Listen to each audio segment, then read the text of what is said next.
Welcome everyone to this live marketplace best practices session, choosing the right marketplace development platform. I'm your announcer, Tom Gatos, CMO of McFadyen Digital. This session is scheduled for a 45-minute total runtime, including a Q&A at the end. Please enter any questions into the Q&A box, and we'll do our best to get to as many as possible. The recording of this session and the deck will be provided to all registrants in a follow-up email tomorrow. I'll now turn it over to your host, Tom McFadyen. Thank you, Tom.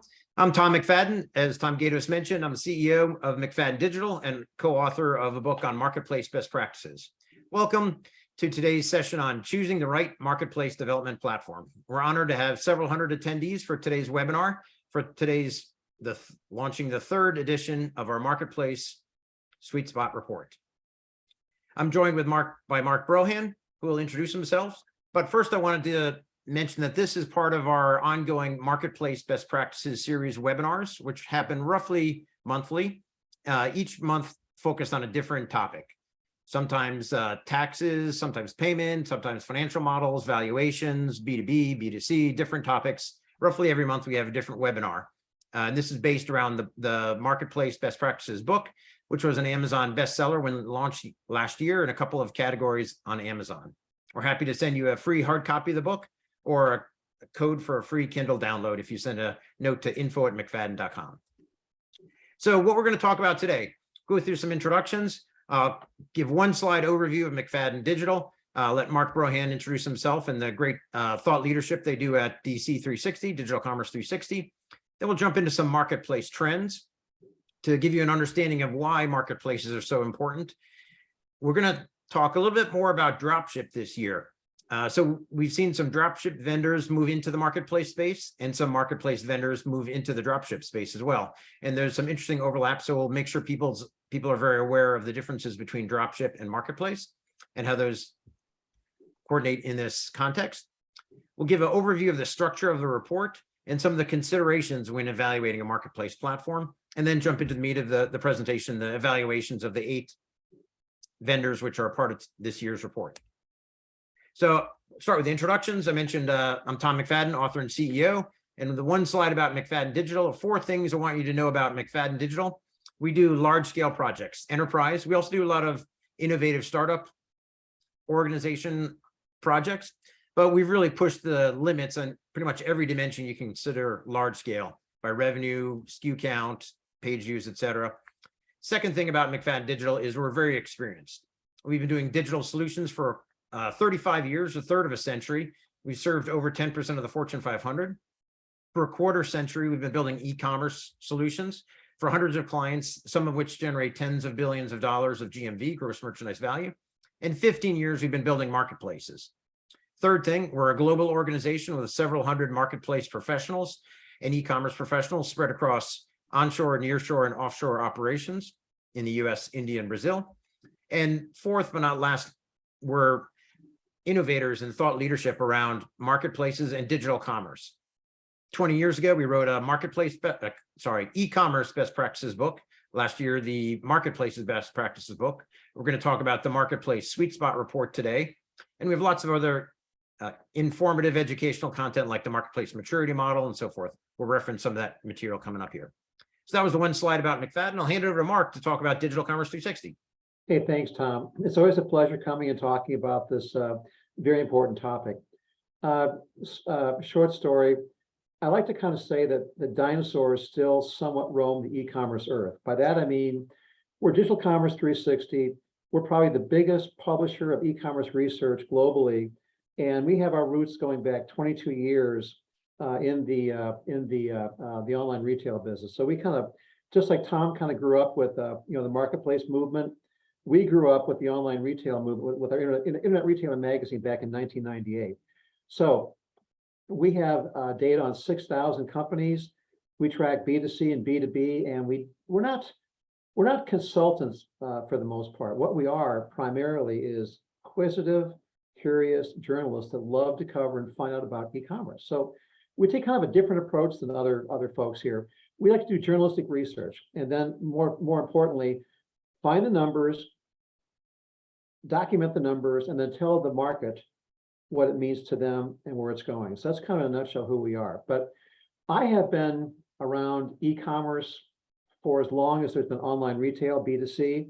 And my colleague, Paul Demery, and I have been around B2B ever since the dot-com crash of 2000. So we go back a long way. And so there's interesting trends to talk about with marketplaces these days. And then we're going to show you some numbers here to kind of put things into perspectives. And we have a lot of data here, and you're going to have the data that's going to be available to you post-webinar. So there's a lot to kind of plow through and take a look at, but you'll have the detail. But you know, what I want to kind of talk about today are some of the trends we're seeing both on the retail side and the B2B side. And for the first time, they are not as different as one might think. So Tom, can we show some numbers here?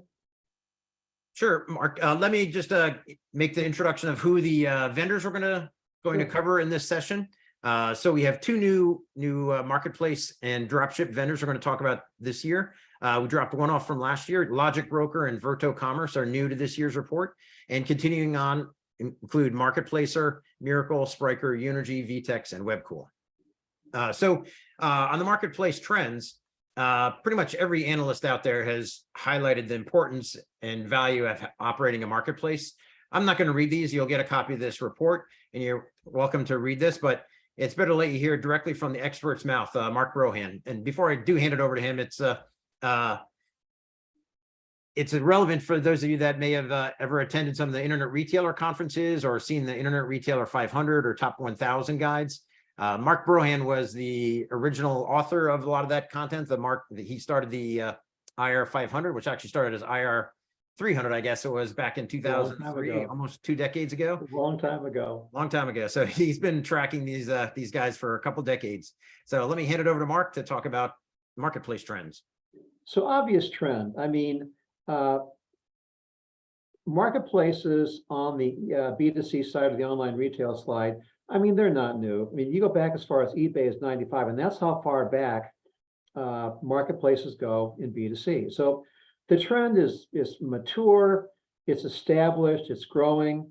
And unlike B2B, which still measures the sales in the billions, you know, the GMV or gross merchandising volume on B2C is still measured in the trillions. And probably in about 2 years, we're going to be approaching 2 trillion for the top 100 marketplaces worldwide here. But, you know, just some numbers here to kind of show you that heavily consumers are used to spending time and money and lots of digging on the marketplaces that they find.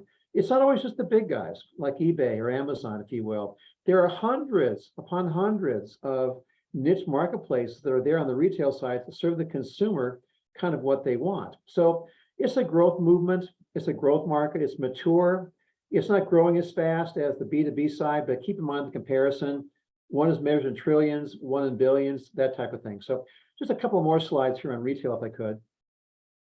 So as you can see, one of the more interesting trends here is that the marketplaces themselves account for a larger share of online retail sales in general every year. So it's reaching kind of critical mass here. It's a number that bears watching because this has been mainstream for quite some time. When you reach kind of a level of maturity, things begin to happen on the online retail side anyways, which is the bigger tend to get bigger, or by this time, we've had a chance to kind of find out which niche retailers we really want and which marketplaces best suit us. So in a mature model like B2C, marketplace trends and marketplace behavior and consumer behavior tends to shift and all kind of settles into, well, okay, a marketplace is going to give me a wider choice to say proprietary e-commerce website, but now I want more of that. So one more slide on retail. So as I mentioned, this is big business. So retail over 22 years, big business. Now, let's take a look at B2B e-commerce, which is the kind of the growth market for anything marketplace. 22 years ago, for those of us who are still there, you know, that's how old B2B marketplaces are. I mean, the concept, frankly, is not new. Back in the dot-com crash, which is 99 and 2000 for those who may never have been there, may never recall it, but that's when there was just a lot of trial error money being thrown at all things e-commerce, including marketplaces. So a lot of big industries, aerospace, healthcare, automotive, big players tried to come together and form buying coalitions of buyers and sellers to kind of basically put together an eBay type model for their market. Well, as I mentioned, the trend was, the thought was good, but there was no buyer seller buy-in. There was no technology that would make this thing readily accessible. So it basically died, not quite a slow death, but still, most of them didn't make it, but still there's a shining few. Automotive did, healthcare did, a few other industries did, but that was 20 years ago. So this stuff has been around for 20 years, and every year it was percolating a little bit more, a little more billion here, a little more market share there, and then things began to change. What happened? Yeah, it's old news that the COVID changed how we all do business, but what permanently changed and what's accelerating here is that today's B2B buyer is younger, and they're digitally first, and they're digitally driven, and they want transparency. For instance, on the retail side, as consumers, we want transparency. We want to know everything about that product, everything about it. Now, traditionally in B2B e-commerce, a lot of stuff is locked behind a firewall. That's where the best deals are. That's where my manufacturing prices are. That's where I keep all everything. And so you want in, become my customer, and I'll let you in. I'll show you the good stuff. Well, that was fine for an e-commerce era quite some time ago. But as I mentioned, what's happening here is you're seeing a tremendous shift, gaining momentum for digital first buyers that now where they want to go post-pandemic, digital first is marketplaces. Why is that? Better selection, more sourcing, and basically they can look at and find more of what they want from a wider audience as opposed to just going to the same distributor, however good that e-commerce experience might be. These slides here portend to some of the more other reasons kind of driving B2B commerce in general, which this year should be up by about 18-20% to the tune of nearly 2 trillion, all in 2 trillion. But to put things into perspective, I mentioned the B2C retail, that's in trillions, 1.6 if you will. B2B is 130 billion, but that's a strange takeaway here because in just 2 or 3 short years, that 130 million now accounts for nearly 9% of all e-commerce sales. So I can tell you over 22 years of doing this, I have never seen a faster penetration of a channel than this. So that kind of is one indicator of just how popular and fast moving B2B commerce markets are. And there's hundreds of them now. We count 400 in our research that we do on the B2B side alone, but there's more in the making, there's more coming. Amazon Business probably accounts for 1 in 3 transactions. Of course, they're the big gorilla. So, but 7% of total sales, nothing to sneeze at. And then what I want to kind of talk about here is just a little bit of, there are 2 distinct critters, B2C marketplace, B2B marketplace, but you know what? There are some blendings of what you're seeing here because consumers are digitally driven first. Buyers want the same experience, so they're digitally driven. So what they want is convenience, ease, speed, transparency, and to make a broader selection because they want to source a lot of things now, know where it's at, know how to price it, and how are they going to get it. And that is opening up a whole new vista of marketplaces that I would think in 6 years, 5 years, maybe in 4 years, I'm going to put myself out there. Traditional distribution companies that basically, sell to the end customer in B2B, they will be competing with marketplaces because marketplaces are now offering some of the same similar services, but to a wider audience of buyers and sellers. So the features, the functions, the pricing transparency, the pricing, all of that is what distributors do or B2B sellers do, but the marketplace, because they have broader impact now, they're widening their level of expertise and their level of service. So they're going after the whole enchilada of the e-commerce food chain, and their pivot point, they can attract more buyers and sellers than say a single B2B seller can. So that's what's changing here. We want more of it. We want it easier. We want it more transparent. And my final takeaway here is that B2B buyers are very discriminatory. They will go to 4.5 different sites before they even think about a purchase, or if you don't have it, they've already spent about 2 months looking at you to figure out if you might have it or it's of interest to you. The same applies to marketplaces here on the B2B side. My final takeaway is that B2B marketplaces today are the Wild West. You know, there are 400 now. Will there be 500 next year? Probably. In 4 years, will there be 500? Probably not, because everything in e-commerce, whether it's retail or B2B, has to scale to enterprise level. And Tom's going to talk about that in just a minute or two here. But my final takeaway here is that it's the Wild West. There's a lot of interest for all kinds of models, and there's room for all kinds of models. There's no one size fits all B2B commerce marketplaces, but the verticals are trying different things.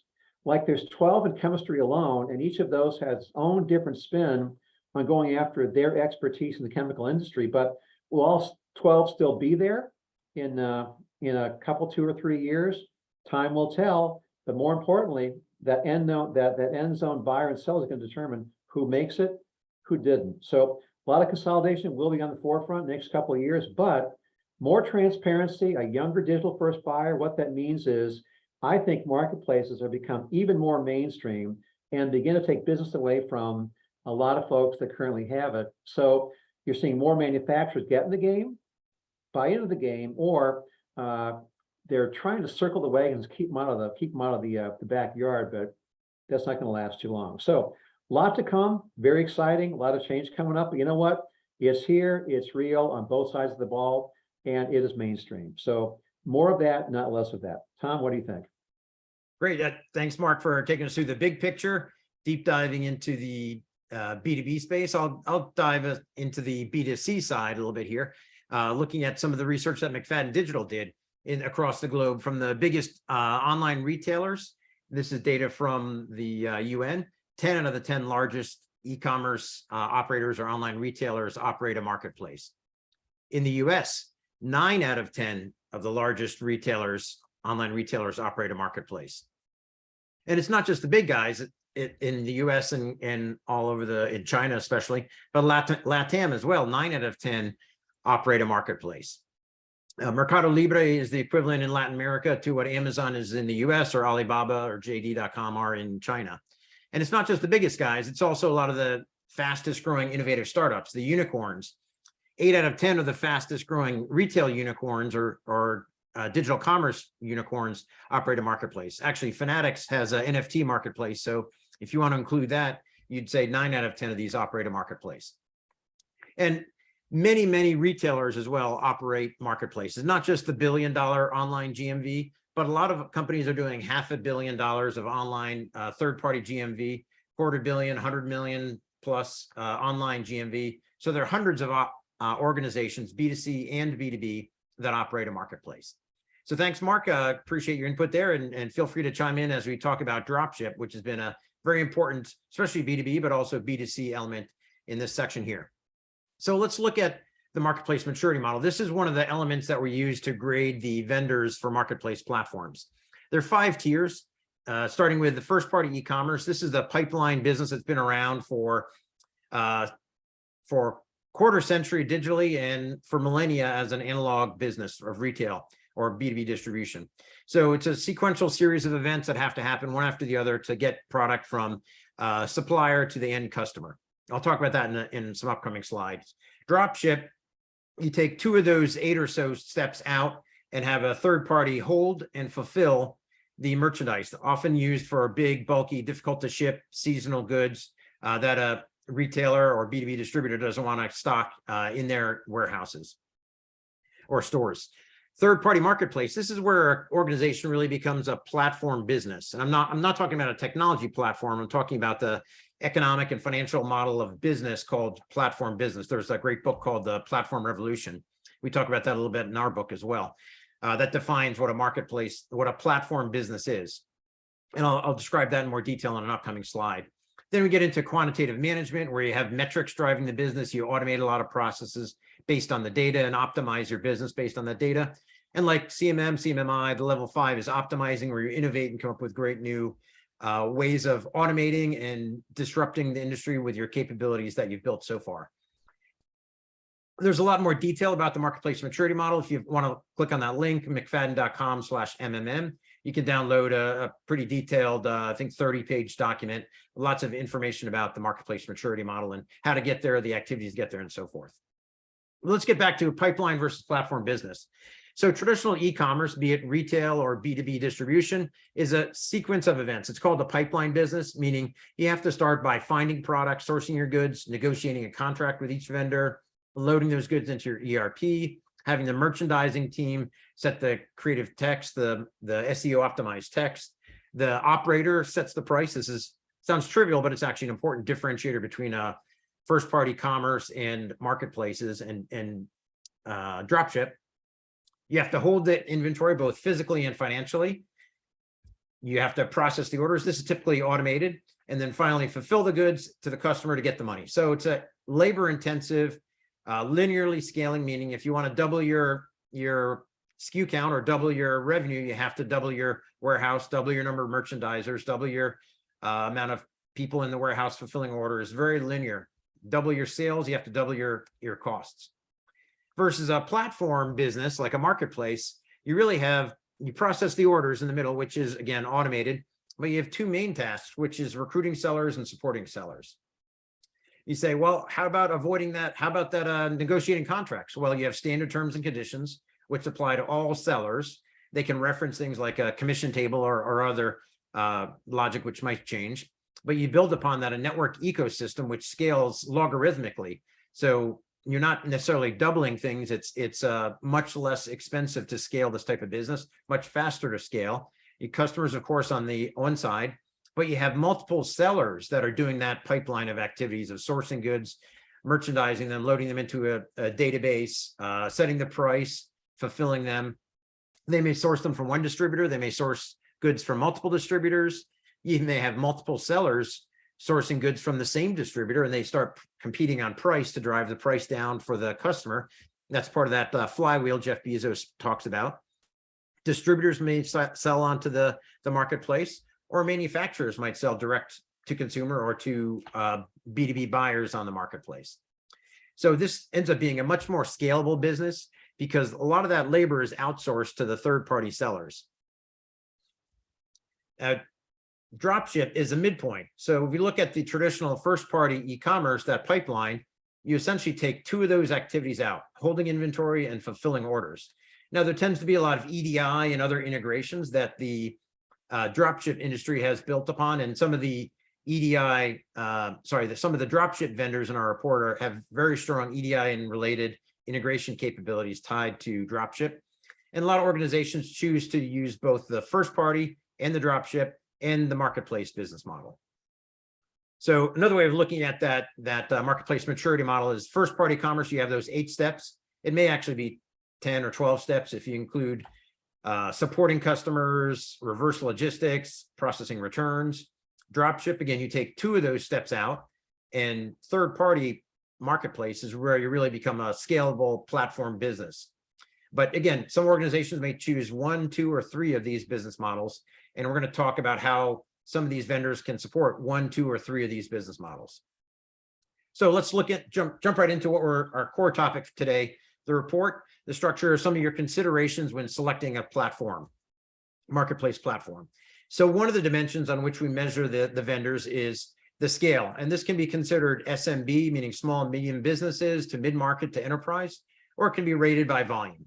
There are certainly lots of enterprise scale companies, multi-billion-dollar Fortune 500 clients that operate a small division or a small prototype on a low-cost marketplace platform, which is low volume. And that might be a low-cost solution, which is the best fit for them, and vice versa. But we use 3 core metrics, actually 4 core metrics: the gross merchandise value, so the dollar value of the total top-line sales, first party and third party; the count of SKUs, so how many variants of product, size and color, et cetera; how many sellers you're going to have on your marketplace. Some companies start with dozens, scale to hundreds, then get to thousands or tens of thousands. That's where we really get into the enterprise scale. And your budget. Some companies have a budget of less than $100,000 to source software and professional services to launch a marketplace. And we've had lots of those very successful clients, and some that's a 7-figure or getting into 8-figure investment for these. So again, some of the metrics here, enterprise is $1 billion of GMV through the platform, 1 million SKUs, 5,000 sellers, and a budget of 2 million. And at the low end, we're looking at $10 million of GMV with 10,000 SKUs and 50 sellers and a budget of about 100,000. Just some guide points. Some things may vary, maybe higher SKU count, lower volume, et cetera. So one of the axes on our sweet spot graph is the marketplace maturity model. Again, first party drop ship, third party quantitative management, some of the more advanced marketplace capabilities. And what we tend to see is the marketplace point solutions or best of breed, meaning the vendors that only have a marketplace, they don't have any e-commerce capability, tend to be skew more towards the right and getting more into the quantitative management and optimizing capabilities.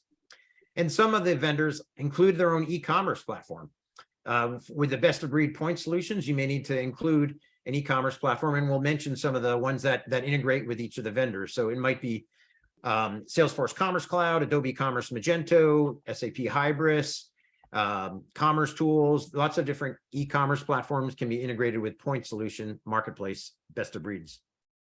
And then there's some full stack providers that we'll talk about as well that have both commerce and marketplace, and oftentimes other capabilities like OMS, order management system, built into that one full stack solution. They tend not to get as high or on the optimizing the higher scale of the marketplace capabilities because they're, quite frankly, their teams are focused also on building e-commerce and OMS and other capabilities into the platform, unlike the point solutions that really focus on pushing the limits of what a marketplace can do. And then the other dimension of our graphs is the scale. I mentioned the GMV, the SKU count, the seller count, and the budget, going again from a $10 million GMV to $1 billion GMV. So we look at the 8 vendors, and they have different shapes here. You'll see the rectangular ones, which tend to be mostly the point solutions, which are focused on marketplace. So Logicbroker, traditionally a dropship, but added a lot of strong marketplace capabilities. Mirakl has been one of the leaders in marketplace capabilities on the upper right in the higher scale. Webkul, likewise, is a point solution, but on the lower scale. And we see Unirgy, which can scale up higher than Webkul, not to the same scale as Mirakl, for example. So those are some of the pure play point solutions. And then we have some of these other shapes like an L, where we'll see Virto Commerce, VTEX, and Spryker.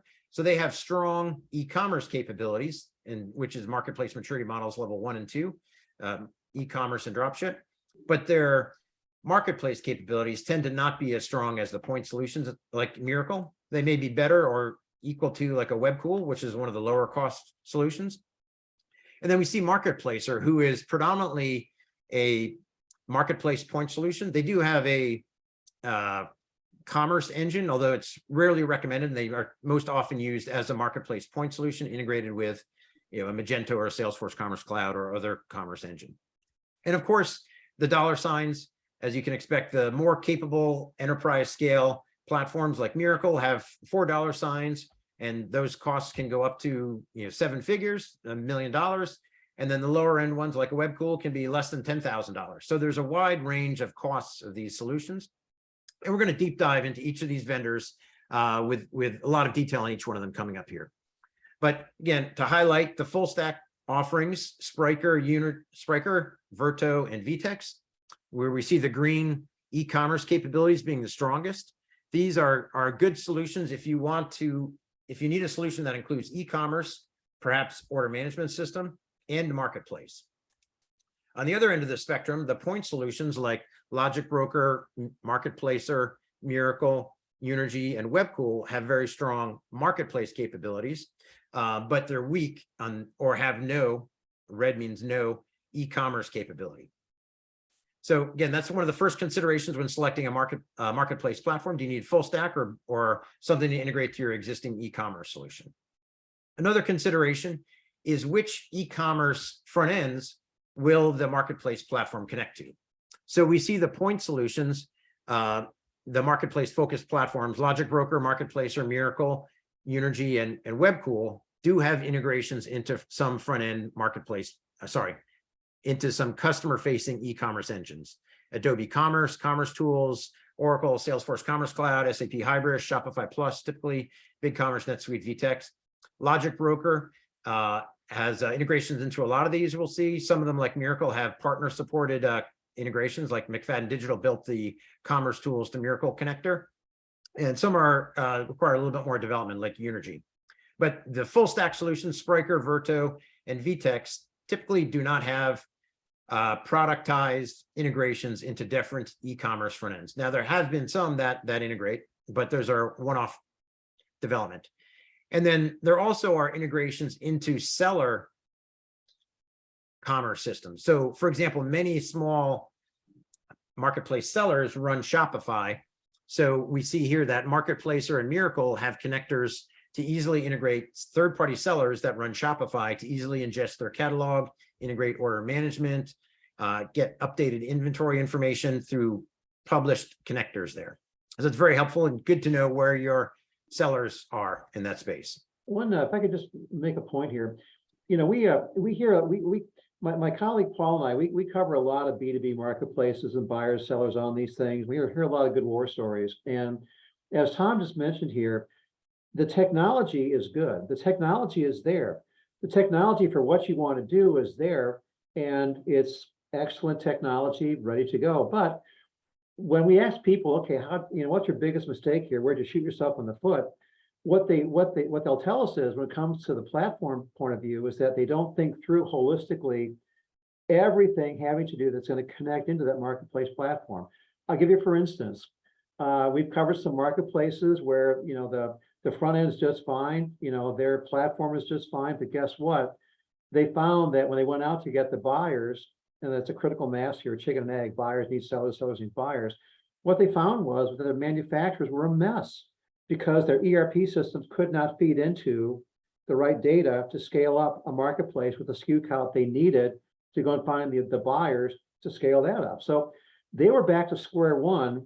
I mean, they had the technology for the platform down, but they were back to square one, figuring out yet again, the back end to the front end, all the way out to all the stakeholders, internal and external. So we hear a lot of companies, if they make a mistake in looking at the technology, it's not the vendor technology selection or the due diligence there. It's thinking through internally, what do I want this thing to do, and then making sure it fits what you want to do. So, quick point. Yeah, thanks.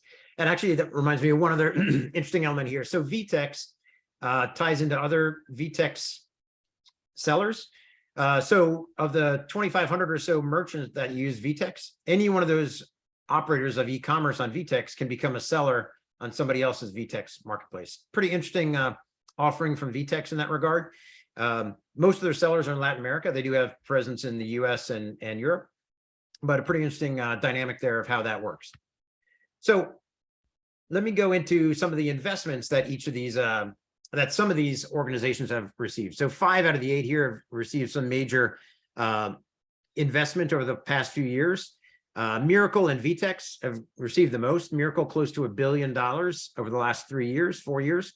VTEX had a number of private raises and then went public in 2021, raising a total close to $1 billion from the IPO and the private investments. And then the others have been in the $100 to $150 million range, from Spryker, Marketplacer, Logicbroker. And a lot of those funds have gone into hiring a lot of people very quickly. We see here some of the employee count. Now, VTEX is a public company. Like most public companies recently, most public tech companies has done some small round of layoffs, but their team is still pretty strong. They've had still 200% growth over 3 years. Mirakl, Spryker, and Marketplace are 300% growth, and Logicbroker 250% growth. So this is kind of important to show the scale of some of these organizations and the investment that they're making into building out a marketplace platform or an e-commerce plus marketplace platform. And that's one thing I'm going to show in the next slide is some of these are point solutions. Remember, so Mirakl, Marketplacer, and Logicbroker are what we call point solutions, which is a good thing, meaning they're best of breed for that offering. If you want only marketplace capability to integrate to your existing e-commerce system, everybody at Mirakl, everybody at Marketplacer, and everybody at Logicbroker is focused on building marketplace or marketplace and dropship capability. The bigger team at VTEX is focused on building e-commerce plus OMS plus marketplace, and same at Spryker. These companies are great solutions if if you're looking at replatforming or moving to a new e-commerce system or a new OMS, and you want to have the marketplace capability as well. So that, again, coming back to full stack versus best of breed point solutions is important to understand. I mentioned just one quick point on the finance or on the investment here. Just a little bit of color. There's a firm called Bowery Capital, and they track all the investment going across the board for both the marketplaces themselves and the the technology platform providers here. And I frequently were asked, is this a bubble? Because we've seen bubbles in e-commerce before. The answer here is it's not quite a bubble. It's going to be sustainable because last year there were approximately 62 large-scale investment type of deals into things like the deals that Tom showed a slide ago. This year so far, they're on track for 61.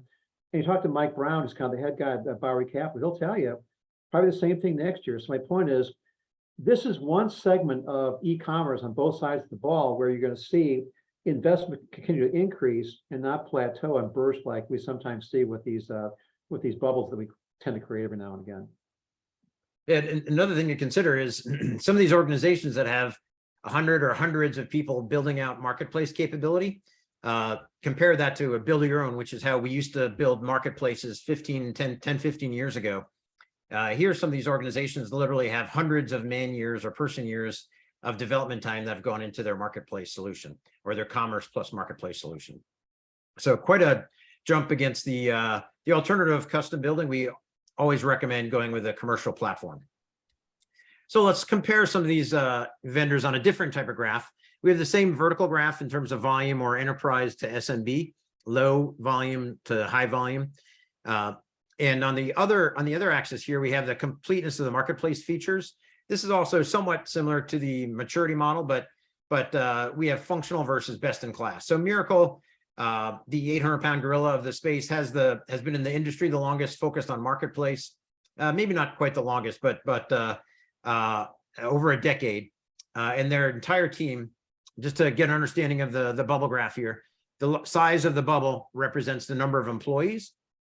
The horizontal axis is the vertical axis I mentioned is scale. Horizontal is the completeness of features or like maturity of the product. The size of the circle represents their employee headcount, and the red color is the team that's focused on marketplace. So if you look at, for example, Spryker, Virto, and VTEX, it's only the red slice of folks that are focused on marketplaces versus Logicbroker, Mirakl, and Unirgy. The entire teams are focused on marketplace. Now, if you need e-commerce, VTEX, Spryker, Virto would be a great solution because they have teams focused on that and OMS in the middle color here, and they have the marketplace. So again, it's going to really depend on what you're looking for. And the dollar signs, again, represent the scale of cost for each vendor. So that was some of the structure, some of the basic considerations. Now let's jump into one by one, each of the vendors alphabetically.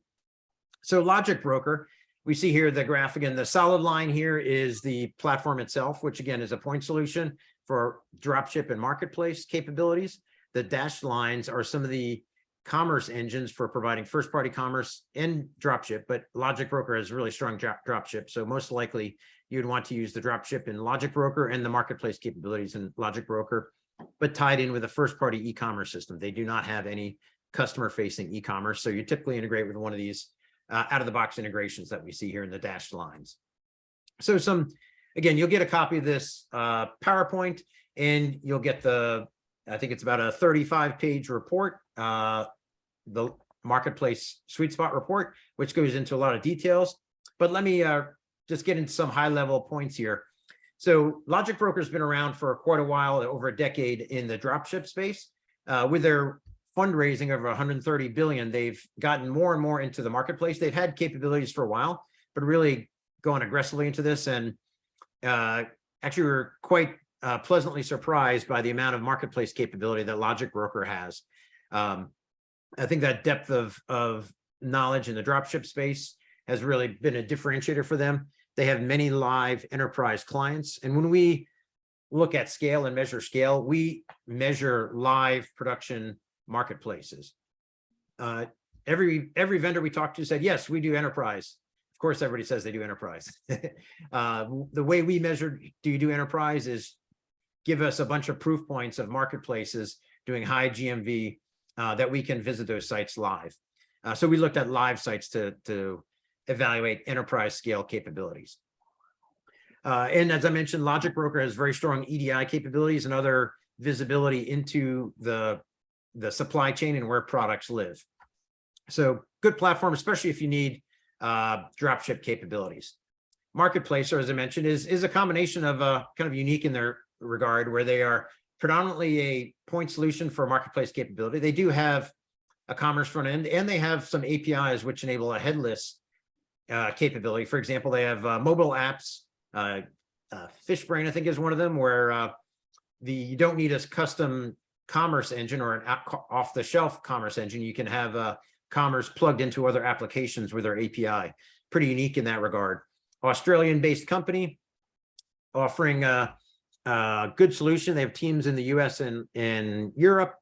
Not as well proven with enterprise clients. They do have some very large Fortune 50 scale accounts that are about to launch soon.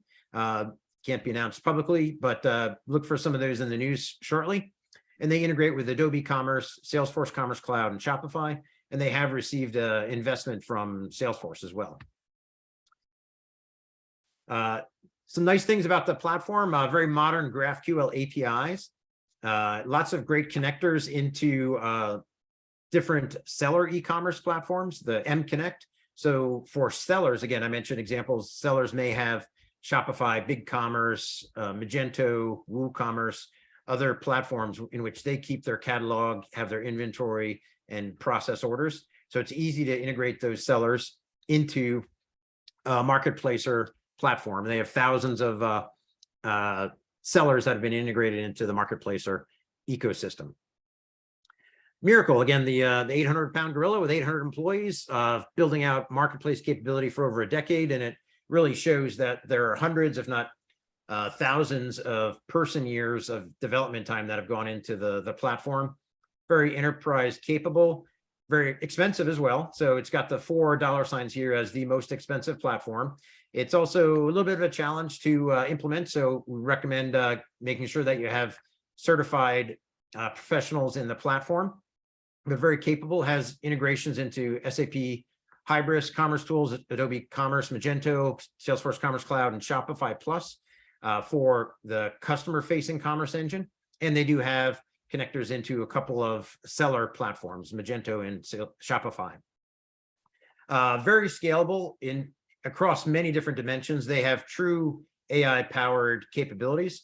A lot of, probably every company out there claims to have AI capabilities for this or that, but we've used it, we've seen it. It is a really powerful tool for harmonizing data, categories, QA control over integrating large catalogs or lots of catalogs or high frequency offerings getting into your system. They have a proprietary VAN, vendor aggregation network, much like a channel advisor. They have their own VAN with 37,000 sellers that operate on their 300 marketplaces. A REST API. They don't have the most modern GraphQL interfaces, but some things can be done. And it is a pure SaaS platform. So there are some elements like the seller portal, which cannot be customized. It's something also to consider whether you're looking for a SaaS platform, a PaaS, platform as a service, or an on-premise source code available solution, which we'll talk about a couple of those coming up here. But again, enterprise scale, also good solution for mid-market, and lots of proven B2C, B2B, and B2B2C. And they have capability to sell services as well, not just selling products, but selling services. Spryker, another recent entrant into the marketplace space a couple of years ago, but they have a very strong, very capable, one of the better enterprise scale commerce systems. That's why you see the big bump on the left here for e-commerce and some dropship in there. Although their marketplace capabilities are not matched with what a Mirakl or a Marketplacer or Logicbroker would have, it is a decent, for a certain scale of marketplace and dropship capability. But again, very modern tech stack based in Germany, great funding, great team of technology leaders there, lots of integration capabilities from the Glue API, their front end as a service with PWA options there, progressive web apps for a very modern front end. lots of integration capabilities, very interesting state machine, which you can use for the OMS, the order management capabilities.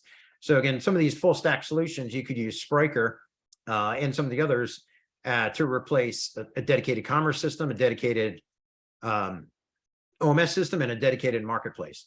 So will this necessarily be better than, let's say, pulling together a Commerce Tools, Commerce Engine, a Manhattan OMS, and a Mirakl marketplace, which are all very good point solutions? You have to weigh that do you want one solution that does it all, that does all very well, or do you want the very best in each of those three categories? But overall, very good solution, very modern commerce offering. A lot of people are selecting Spryker just as a commerce engine because it is a very competitive, very enterprise scale, highly regarded e-commerce system as well. And 150 million in funding, fast growing company. Unirgy has been in the space for a long time, over a decade. Started with some of the original Magento employees, actually the founders of the creators of the Magento product on their team. Built out a pretty robust marketplace product available as source code to integrate into Unirgy, which is nice, again, for on-premise solutions like Magento. It is also available as a SaaS offering. The core solution, where we see it most, is tied into Magento. There are options to use it as a SaaS offering integrated into Shopify and BigCommerce. Not to the same scale of a Mirakl or some of the others, but a good SMB mid-market offering. They have some enterprise clients, although the volume of GMV going through those is not as high as some of the solutions like Mirakl. But the nice thing about Unirgy and Webkul, we'll talk about in a bit, is you do get access to all the source code. You can extend it quite a bit, which you cannot do on some of the SaaS platforms. And of course, pros and cons, it's kind of a religious debate of, do you go on-premise source code, or do you go SaaS, or do you go PaaS? Different philosophies around that, and different requirements may advocate for one or the other. But pretty modern. GraphQL APIs, ability to integrate any of the Adobe Commerce Magento front ends, like their out-of-the-box Magento PWA or third-party PWAs like View Storefront. Also have a dropship capability. A smaller company, though, not as large as some of the others that have raised big investment dollars, but a good offering, good option to consider. Virto Commerce is another relative newcomer to the commerce space, and I say relative compared to some of the platforms like Oracle and Hybris and others that have been around for a quarter century.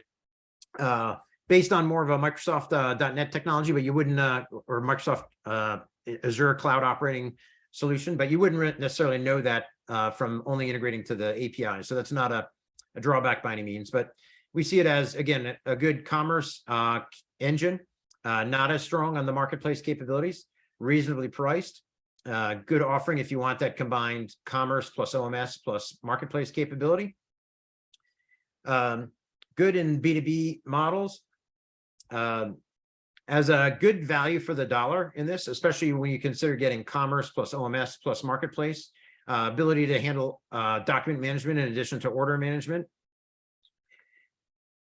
About 100 employees or so. So again, SMB to mid-market, good solution there. There are a couple of enterprise scale solutions going there, but good option if you're considering commerce plus OMS plus marketplace.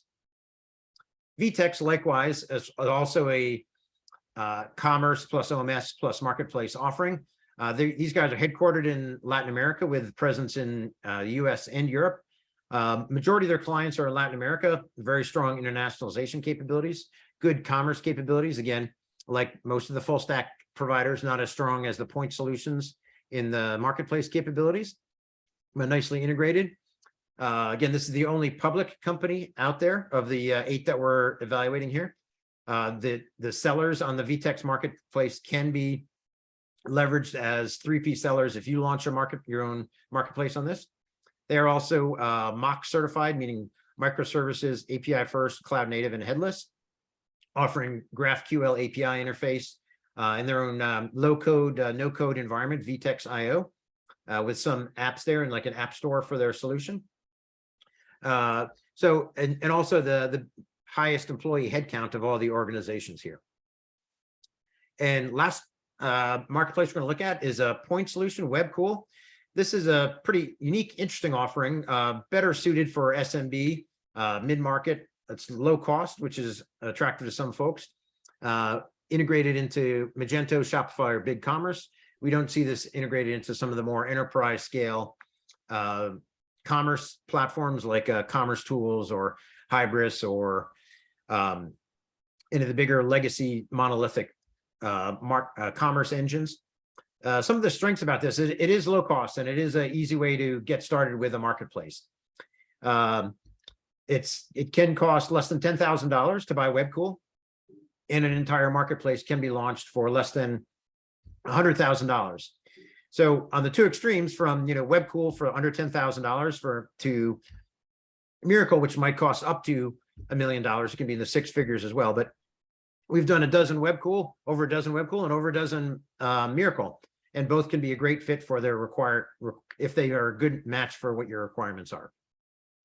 But it is low cost. This is a Indian firm, so I do not believe they have any employees in the U.S. So it's kind of, you get what you pay for when you buy a software that costs a couple $1,000 versus a couple $100,000. So do not expect any major sales, any sales teams to come support you in your evaluation, or really support there. Typically supported by systems integrators. All right, I've been talking a lot. I'm going to take a quick break here as we go into Q&A. I did want to just put some context into what we're doing now. On the marketplace journey, or what we defined as the marketplace enablement steps, this methodology, we're looking right now at this circle here in the red, the tech stack selection. There are a lot of other elements that need to take place for a successful marketplace business, from the strategy, figuring out your category expansion, your business logic like terms and conditions, commission grids, shipping grids, how you're going to handle merchant of record and KYC liability, the tax nexus, which is unique to marketplaces. So a lot of other business and technology integration things, the taxonomy changes, et cetera, that have to happen in the journey of launching a marketplace. But this is a very important step in the process, the tech stack selection. So we're here really in the tech stack selection area. We'll open up the floor to questions. All right, thank you guys. That was incredible. We're now going to go into the QA section of our program. So thank you everyone who has submitted questions, and please do keep them coming. These are ranging from a kind of broad to insanely specific, but very, very intelligent questions across the board. I've answered some of them as best as I could in text and privately somewhat if they were really specific. But we'll get started with something that's I was asked this at B2B Envision B2B while standing in our booth. How do you choose which vendors to cover in a report like this? That is a tough question. We also have a list of about 10 other vendors that we've considered, and we did a lot of research on all 10 of those, or 12 of them, however many it was. But some of them, if they don't have a sufficient employee count, don't have enough customers, don't have enough investment to be a material player. There are lots of companies that claim to have enterprise class, quote, marketplace solution, and if you look online, they have 10 employees, but they have e-commerce and OMS and marketplace, and they've built that with 10 employees. Well, we kind of question that and look under the covers a little bit, and we kind of vetted out a lot of the players that we don't think are there. There are some that are rising that have a lot of investment, or that have unique capabilities, convictional, especially around dropship, for example. Some are in different categories. App Direct, for example, we're doing some work with that marketplace platform, but that's for digital goods. So you have marketplaces that serve different things. Most of the marketplace vendors we talked about in this report are for physical goods, selling widgets, or B2B or B2C. There are some that offer digital goods, like it could be app downloads, it could be selling data, it could be selling software. App Direct is a great vendor for a marketplace selling digital goods. There are marketplaces that sell services. ShareTribe is a good vendor for SMB and mid-market selling services. And examples of this would be Fiverr, Upwork, Airbnb, Uber Eats, DoorDash, anything where a service is delivered as opposed to a physical product. And there are products, Mirakl, for example, and I believe some of the others have capabilities to sell services. Unirgy does as well, and some others where you can combine selling products and services. This is where you really get a lot of leverage. Like on Amazon, you can buy a TV from a third-party seller, that's a physical good, you can have it installed by a third-party service technician, third-party services, and you can watch a movie from another company on Amazon Prime. That's a digital good on one marketplace. We see example with shoot, name escapes me. The grocery marketplace, Instacart, where you can get physical goods, your groceries, you can get services, you get them delivered, and they have data that they sell to the CPG goods, the CPG manufacturers from all the transactions. Lots of ways of combining marketplaces for physical goods, for services, and for digital goods. All right. Next one is about vans, vendor aggregation networks. And this one comes from Jody, and she's asking, where do partners like Channel Advisor, who provide integration to major marketplaces, fit with vendors like these? That's a very good question, and we have a section in our report about that. We didn't get a chance to cover that here. A couple of the vendors like Mirakl have their own proprietary vans. But there are quite a number of companies like Channel Advisor that offer the ability to quickly add on sellers into your marketplace. So this integrates their catalogs, integrates their inventory management, integrates the order processing and order tracking, order status for sellers. So with a subscription to a van, you can quickly add dozens or hundreds of third-party sellers into your system. There's still some work involved. And there is also the consideration of a percentage of GMV. A lot of these platforms, you can get a SaaS commerce platform that charges a percentage of GMV. You get a marketplace platform that charges a percentage of GMV. And you get a van that charges a percentage of GMV. And then you pay a credit card processor percentage of GMV. And you start adding up all those 0.5%, 1%, 2% fees, can add up to be quite a bit. So that's another consideration in the process. But vans can definitely help bring on third-party sellers and increase catalog expansion quickly with their services. Nice. All right, we've got one now from Chris, and we're coming up on time here, so this will probably be our last one. What are your thoughts on marketplaces owning checkout versus using the e-commerce platform's native checkout? For example, Marketplacer uses e-com while Mirakl has their own, which I actually don't think Mirakl has their own. Maybe that was another platform. But what's basically the marketplace platform owning the checkout experience versus the e-commerce platform? So really, the marketplace owns the order splitting and the order handoff or order processing, depending on the platform. That the checkout is still a customer-facing experience. So we have a diagram in the report, in the Marketplace Sweet Spot report, which shows which elements are customer-facing, which ones are seller-facing. And usually almost always the commerce engine, it can be also a custom app, like in the example of the Marketplacer FishBrain mobile app. There's a commerce engine typically that faces the customer, and that all of the UX for the customer is in there, including the catalog, cart, and checkout are all done through the commerce system to the as the experience. But then once it gets to order processing, that's where typically there may be some variance between the platforms.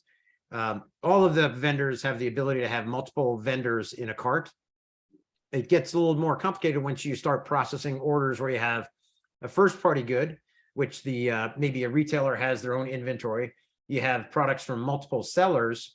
You have to split the cart and the order into multiple typically split those into separate orders. There will typically be different shipping times, maybe different tax, because again, the nexus of tax is based on where the seller has the inventory and where the customer is. So the logic in splitting orders for a marketplace is where it can get complicated. And again, that's where the more sophisticated marketplace platforms are better capable of handling those more complex situations. And once you get into internationalization, multiple countries for language, internationalization, localization, currency localization, international duties, paying sellers cross-border with different duties and taxes. Some of the platforms like Mirakl have much stronger capability in the vendor payout side, and also in the processing, handling that from the customer-facing side. So that will vary quite a bit in the that order processing and tax processing, seller payment capabilities get to where you need, if you have internationalized requirements, that's where you may need to go to one of the more higher end platforms in the marketplace capability. All right, great answer, Tom. Thank you so much. And thank you, Mark, for joining us as well. We appreciate it. And be sure to check out all Digital Commerce 360's awesome research and reports and all of that good stuff. A lot of great insights there. Be sure to download your copy of the Marketplace Sweet Spot report, marketplacesweetspot.com. I actually just typed the wrong URL and there's no report on there. It's just marketplacesweetspot.com. And please check out our other material at our website, mcfadyen.com. Thank you all for joining. And we'll follow up with the deck and the full-on recording of the presentation tomorrow in an email. But enjoy the rest of your day. Thank you. Thank you.